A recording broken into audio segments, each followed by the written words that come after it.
गांव की गलियों में कुछ अलग सा माहौल था। अमन, जो पिछले 3 सालों से शहर में पढ़ रहा था, पहली बार गर्मियों की छुट्टियों में गांव लौटा। घर में सब खुश थे, लेकिन सबसे ज्यादा खुश थी रीमा भाभी। वो अपने देवर को बचपन से देखती आई थी और अब वो लंबा चौड़ा नौजवान बन चुका था। वो देखती हैं तो कहती हैं, अरे अमन, कितने दुबले हो गए हो, शहर की हवा लग गई है। भाभी ने मुस्कुरा कर कहा। तो अमन कहता है, भाभी, आपके हाथ का खाना खाकर फिर से मोटा हो जाऊंगा। अमन ने भी मुस्कुराते हुए जवाब दिया। रीमा ने उसका स्वागत किया, माथे पर तिलक लगाया और मिठाई खिलाई। अगले कुछ हफ्तों में अमन और रीमा की बातें बढ़ने लगी। रीमा को अच्छा लगता कि कोई तो है जो सास ससुर के तानों के बीच मुस्कुराकर उसके हाल पूछता है। अमन को भी लगता है कि भाभी ही तो हैं जो उसकी हर छोटी जरूरत को बिना कहे समझ जाती हैं। एक दिन बारिश हो रही थी। रीमा बालकनी में खड़ी थी। अमन चुपचाप आया और बोला, भाभी, आप बहुत अकेली रहती हैं ना? रीमा चौंकी, फिर हंसकर बोली, औरत के अकेलेपन को कौन समझता है, पर ये रिश्ते, इनकी अपनी लकीर होती है। अमन कुछ कहना चाहता है, पर रीमा की आंखों ने रोक दिया। अमन की आंखों में भावनाएं गहराती जा रही थी। उसे भाभी से लगाव महसूस होने लगा, पर रीमा ने कभी भी मर्यादा की सीमा को पार नहीं होने दिया। एक दिन अमन ने कह ही दिया कि भाभी, अगर हालात कुछ और होते तो शायद, और रीमा ने मुस्कुराते हुए ही बीच में टोक दिया, अमन, हालात नहीं, रिश्ते तय करते हैं कि हम क्या कर सकते हैं और क्या नहीं। तुम मेरे देवर हो और हमेशा रहोगे। अमन ने कुछ नहीं कहा, मगर उस दिन उसने समझ लिया कि मुंह और मर्यादा के बीच एक दीवार होती है जो नहीं टूटनी चाहिए।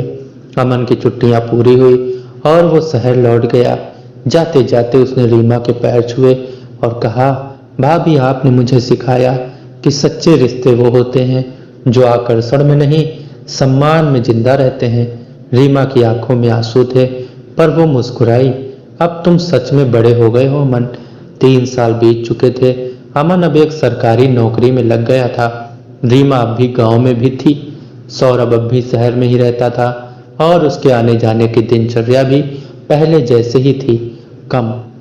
अमन छुट्टियों में फिर से गांव लौटता है।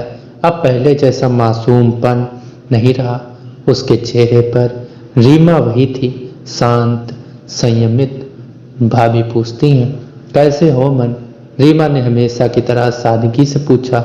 ठीक हूँ भाभी, आप भी वैसे ही लग रही हैं, कुछ नहीं बदला, अमन ने जवाब दिया। पर इस बार उसकी आवाज में वो मासूमियत नहीं, एक गहराई थी। दोस्तों, शाम को छत पर रीमा चाय बना रही थी। अमन पास आकर बैठ गया। भाभी, क्या आपको कभी नहीं लगता कि आपने कुछ खोया है? रीमा मुस्कुराकर बोली। अमन, जो खोया वो मेरा कभी था ही नहीं, और जो पाया वही संभाल रही हूँ। अमन चुप हो गया। पर आप अब भी अकेली हैं। भैया तो अब भी कभी कभी ही आते हैं। क्या आपने कभी दूसरा रास्ता नहीं सोचा? रीमा की नजर अमन पर टिकी। सोचती हूँ अमन, पर हर रास्ता मंजिल तक नहीं ले जाता। कुछ रास्ते केवल सबक होते हैं। अगले दिन गांव में कुछ खानापूसी होने लगी। अमन और रीमा भाभी की बातें ज्यादा हो रही हैं। रीमा को यह बात पता चली तो उसने उसी शाम अमन को अपने पास बुलाया। अमन, इस गांव की हवा औरत की सांसों से भी बात बना लेती है। मैं नहीं चाहती कि तुम्हारे सम्मान पर कोई उंगली उठे। अमन दुखी हुआ। तो क्या अब हम बात भी नहीं कर सकते? भाभी ने कहा, बिल्कुल कर सकते हैं, लेकिन अब से हमारे बीच सिर्फ शब्द होंगे, भावनाएं नहीं। तुम मेरी नजरों में छोटे हो और हमेशा रहोगे। अमन जब वापस जाने लगा तो रीमा ने उसे एक चिट्ठी दी जो उसने रास्ते में खोली। लिखा था, प्रिय अमन, तुमने मुझे उस मोड़ पर समझा जहां ज्यादातर लोग केवल सवाल करते हैं। तुमने मुझे इज्जत दी जहां समाज ने शक किया। जीवन में बहुत कम लोग मिलते हैं जो तुम्हें बिना छुए तुम्हारे मन को छू जाते हैं। तुम वैसे ही हो। मैं चाहती हूँ तुम जीवन में आगे बढ़ो, अपने जीवन साथी के साथ एक नया अध्याय लिखो जिसमें कोई सीमा की लकीर न हो, बस विश्वास हो। नीचे लिखा था, रीमा भाभी। अब अमन की नौकरी को 2 साल हो चुके थे। अब वह शहर में एक जिम्मेदार अफसर बन चुका था। रीमा गांव में अब भी वैसे ही संयम से जीवन जी रही थी। सास ससुर का देहांत हो चुका था और सौरभ अब शायद केवल नाम का ही पति रह गया था। रीमा अब गांव के बच्चों को पढ़ाती थी, महिलाओं को सशक्त बनाती थी और हर किसी के लिए एक प्रेरणा बन चुकी थी। दोस्तों, एक दिन रीमा के पास एक चिट्ठी आई। लिखा था, भाभी मैं शादी कर रहा हूँ, आपके बिना ये अधूरी रहेगी। मैंने उसी तरह की लड़की को जीवन साथी बनाया है जो आपकी तरह आत्मसम्मानी, मर्यादित और सच्ची है। कृपया आइए, माँ की जगह आप ही होंगे। आपका मन। रीमा ने पत्र पढ़ा और कुछ देर तक चुप बैठी रही। आंखों से आंसू नहीं गिरे, पर चेहरे पर एक भाव था, जैसे आत्मा को किसी ने सम्मान दिया हो। अमन की शादी थी।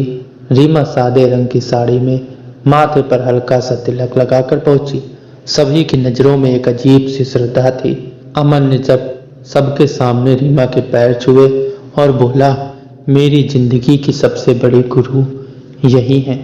रीमा ने सिर पर हाथ रखकर कहा, अब तुम्हारी जिंदगी में एक और रीमा है, लेकिन उसका स्थान मेरे से बहुत ऊपर होना चाहिए।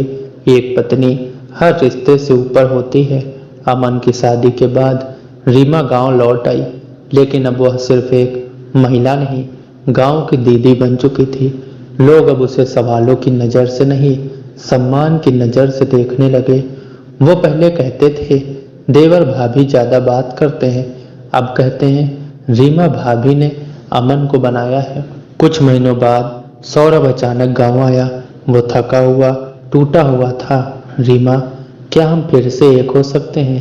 रीमा ने सीधे कहा, मैं आज भी तुम्हारी पत्नी हूँ, पर अब मैं सिर्फ तुम्हारी नहीं, इस समाज की जिम्मेदारी भी हूँ। अगर तुम उस जिम्मेदारी में मेरा साथ दे सको तो दरवाजा खुला है, वरना। और वो शांत हो गई। सौरभ सिर झुकाकर चला गया। दोस्तों, अमन गांव आया, पत्नी और बच्चे के साथ। रीमा अब एक स्कूल की प्रमुख थी। अमन ने बच्चों को देखते हुए कहा, भाभी आप तो सच में माँ बन गई हैं, पूरे गांव की। रीमा मुस्कुराकर बोली, माँ बनने के लिए जन्म देना जरूरी नहीं, बस मन में ममता होनी चाहिए। समय बीत गया। अब अमन की शादी को भी 4 साल हो चुके थे।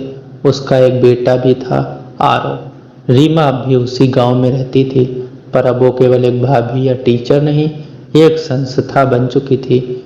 गांव के लोग कहते थे, जहाँ रीमा है वहाँ गरिमा है। लेकिन जीवन स्थिर नहीं रहता। एक ऐसी घटना हुई जिसने एक बार फिर रीमा और अमन को आमने सामने ला खड़ा किया। दोस्तों, अमन की पत्नी साक्षी को एक गंभीर बीमारी थी। शहर के डॉक्टर जवाब दे चुके थे। रीमा को जब यह खबर मिली, वह तुरंत शहर पहुंची।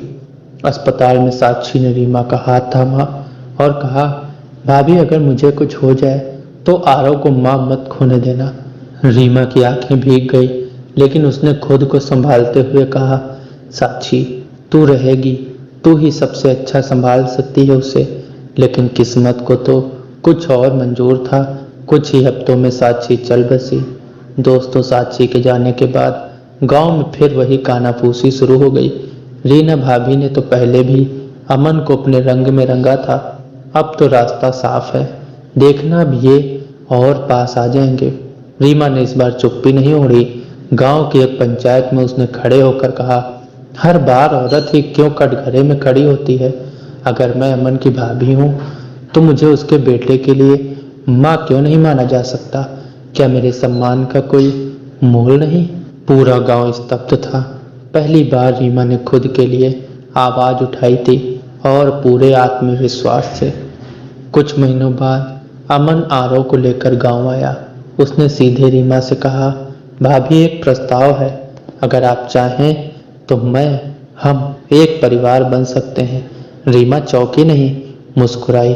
अमन, तुमने मुझे सबसे ऊंचा दर्जा दिया, एक माँ जैसा, पर मैं उस दर्जे से नीचे नहीं उतर सकती। मैं तुम्हारे बेटे की माँ रहूंगी, लेकिन तुम्हारी पत्नी नहीं। एक रिश्ता पा लेने से नहीं, उसे समझकर ठुकराने से भी इज्जत बढ़ती है। रीमा ने आरव की परवरिश की जिम्मेदारी ले ली। अब गांव में हर कोई जानता था आरव रीमा का बेटा है, भले ही उसने उसे जन्म न दिया हो। अमन ने दोबारा शादी नहीं की। रीमा ने भी अपना जीवन सेवा में लगा दिया। उसका रिश्ता अब कोई परिभाषा नहीं मांगता था, क्योंकि परिभाषाएं हमेशा सीमित होती हैं और उनका रिश्ता उस सीमा की लकीर से कहीं ऊपर। दोस्तों, रीमा 45 वर्ष की हो चली है, लेकिन उनके चेहरे की गरिमा, भीतर की दृढ़ता और समाज में उनकी छवि समय के साथ साथ गहराती गई है। गांव में उन्होंने एक महिला प्रशिक्षण केंद्र खोल दिया है, जहां महिलाएं सिलाई, शिक्षा और आत्मनिर्भरता सीखती हैं। अमन अब डिप्टी कलेक्टर है, बड़ा अफसर बन चुका है, लेकिन जब भी छुट्टी होती है वो गांव आता है आरव को माँ के पास छोड़ने। दोस्तों, एक दिन आरव, जो 12 वर्ष का हो चुका था, रीमा से सवाल करता है, माँ, पापा कहते हैं कि आप मेरी असली माँ नहीं हो, क्या यह सच है? रीमा चुप हो जाती है। कुछ क्षण बाद उसकी ओर देखती है और मुस्कुरा कर कहती है, बेटा, जिसने जन्म दिया वो तुझे स्वर्ग से भेज गई, लेकिन जिसने तुझे हर रात बुखार में सीने से लगाया, डर में लोरी सुनाई, स्कूल के पहले दिन हाथ पकड़ा, वो कौन है? आरव रीमा से लिपट जाता है। आप ही मेरी माँ हो, बस आप ही। उस दिन के बाद आरव कभी दोबारा असली माँ शब्द नहीं दोहराता। शहर में अमन का एक बड़ा सम्मान समारोह होता है। मंच पर बैठे वीआईपी अधिकारी, मंत्रीगण और मीडिया, सबकी निगाहें उस वक्त चौंक जाती हैं जब अमन मंच से घोषणा करता है, मेरी सफलता का श्रेय एक ऐसी स्त्री को है जो मेरी भाभी थी, मेरी मार्गदर्शक बनी और फिर मेरे बेटे की माँ बन गई, जिन्होंने मुझे मर्यादा का मतलब सिखाया। मैं आज जो हूँ उनका दिया हुआ हूँ। अमन मंच से नीचे आता है और सबके सामने रीमा के चरण छूता है। पूरा हाल तालियों से गूंज उठता है। दोस्तों, वो गांव जहां कभी रीमा पर ताने कसे गए थे, अब वही की लड़कियां कहती हैं, हम भी रीमा दीदी जैसी बनना चाहते हैं। रीमा पंचायत की पहली महिला प्रधान बन चुकी है। उनका आत्मसम्मान गांव की बेटियों का साहस बन चुका है। रात के समय रीमा छत पर बैठी है। अमन आता है। आरव सो चुका है। अमन, रीमा भाभी, कभी कभी सोचता हूँ अगर आप हाँ कह देती तो शायद हमारा घर अलग होता। रीमा, नहीं अमन, हमारा रिश्ता तब और छोटा हो जाता। आज ये जो रिश्ता है ये अमर है। इसमें न पति है न पत्नी, सिर्फ आत्मा है जो जन्म जन्मांतर तक जुड़ी रहेगी। अमन, आप सही कहती हैं माँ, आप मेरी भाभी नहीं, मेरी ध्रुव तारा हैं जो रास्ता नहीं बदलती। दोनों छत पर चुपचाप बैठ जाते हैं, चांद की रोशनी में, जहाँ कोई शब्द नहीं, कोई वासना नहीं, बस शुद्ध आत्मिक प्रेम। कभी कभी सबसे पवित्र प्रेम वो होता है जो विवाह में नहीं बंधता, जो समाज को जवाब नहीं देता, बस आत्मा को संतोष देता है। रीमा और अमन का रिश्ता ऐसा ही एक उदाहरण बन गया, जिसने साबित कर दिया कि सीमा की लकीर कभी बंधन नहीं होती, वो तो एक दिव्य रेखा होती है जो आत्मा को अपवित्र होने से बचाती है। और दोस्तों, अगर आपको ये कहानी पसंद आई हो तो वीडियो को लाइक तथा चैनल को सब्सक्राइब अवश्य करें। मिलते हैं नेक्स्ट वीडियो में किसी नए टॉपिक के साथ। तब तक के लिए आप सभी का हृदय से बहुत बहुत धन्यवाद।